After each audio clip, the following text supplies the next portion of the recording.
Husker fans, Sam McKewon along with Tom Shatel for Tom Shatel's Press Pass. We are senior week. Nebraska is playing Wisconsin, final home game of the year, and we are kind of winding down, all right? We're probably about 2 weeks out from Nebraska announcing whoever their new head coach is going to be, and not sure it's going to be Mickey Joseph. Obviously, he's the interim head coach right now, but interestingly enough, Tom, you talked to him a little bit about whether he'd want to stay even if he wasn't the head coach, and he had an intriguing answer.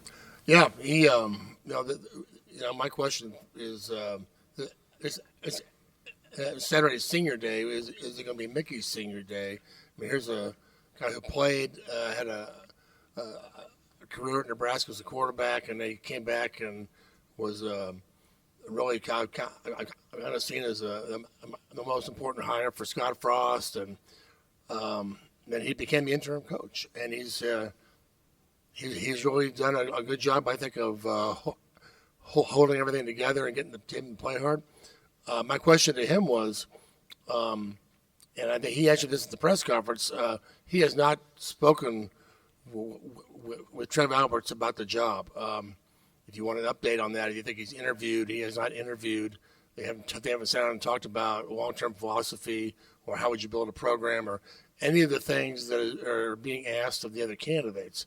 So would lead me to believe he's probably not going to be the guy if he has not had that conversation yet. We will see. I don't know that for a fact. But I asked him, if you were offered the chance to stay, would you stay on another guy's staff? And he said, well, I'd have to talk to my family, and we'd have to talk to Trev and the new coach about what my role would be. But his quote was, I would love to stay. So on the record, he wants to stay. And in fact, he added, I didn't move here just to move again. So he laughed as he said that. So he's got a really good, I guess, he's looking at it, I think in the right way. He's got a good attitude about it. So we'll see what happens. But I thought that was pretty good. He had not said that before, that he definitely wants to stay if he can. His perspective on recruiting is very distinct and very specific. When you ask Mickey general questions about how to fix the program, he doesn't talk a lot about intangibles, and he doesn't talk a lot about development. Honestly, he talks about recruiting. Yeah. He talks about recruiting better players, roster management, and that's fine. You're not going to win as much as Nebraska wants to win on recruiting 4- and 5-star athletes alone. He said they recruit for grit, things like that. So it does appear that he has a real niche. If he comes back, that there's a specific thing he can help a head coach with, and that is going and acquiring the players who help you win big games. I think exactly, Sam. He's got a lot to offer.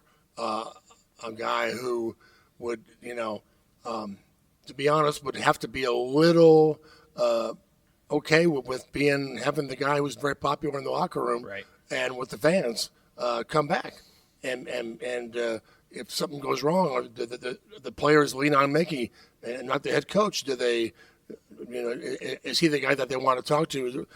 The fans want Mickey back as the head coach. So I think there had to be a little, a lot of coaches are very peculiar about that kind of stuff.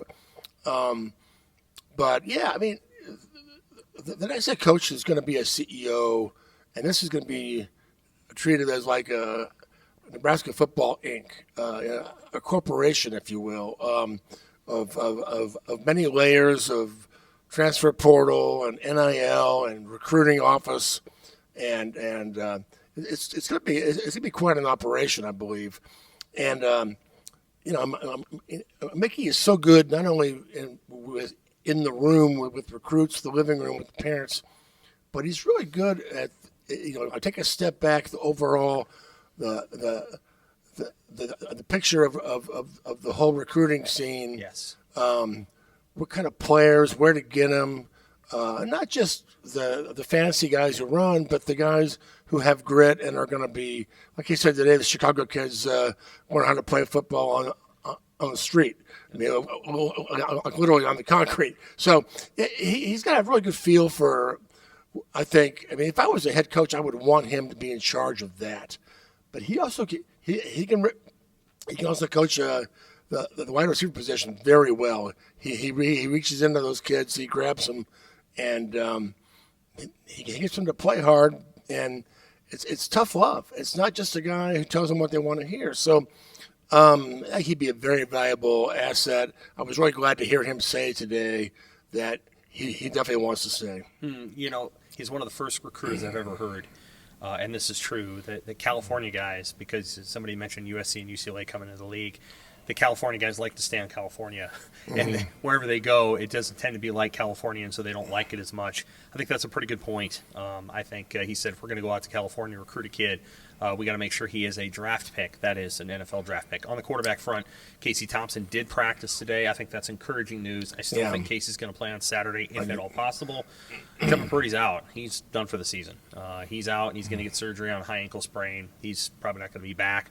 Logan Smothers, who we know is banged up, is number 2. And then Jarrett Sinek, the Hastings high school graduate, here we are, is number 3.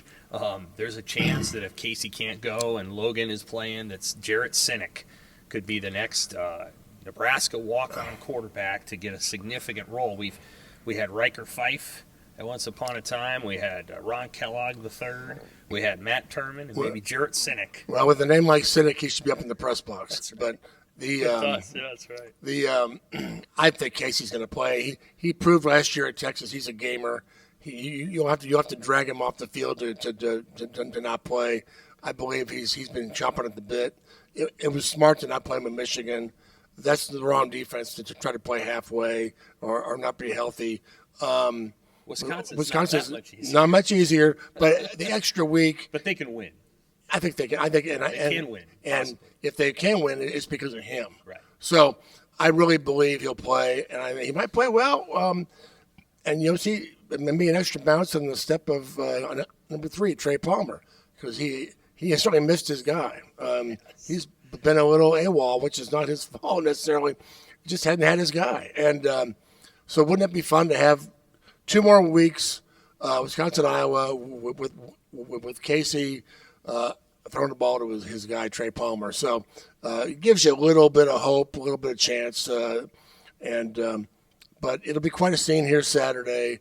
I think the sentiment in the Husker Nation is, okay, Mickey's probably not going to get the job, but boy, we sure love him. We want him to be here, and I think there'll be a lot of love shown his way Saturday. I agree. Well, we'll be here for all of it. We'll obviously cover the game here on Saturday and have all the run-up of senior week as Nebraska takes on Wisconsin, which is 5-5. The Huskers 3-7, out of bowl contention. So what they can do is play spoiler against the Badgers and Iowa next week. All right, for Tom, I'm Sam.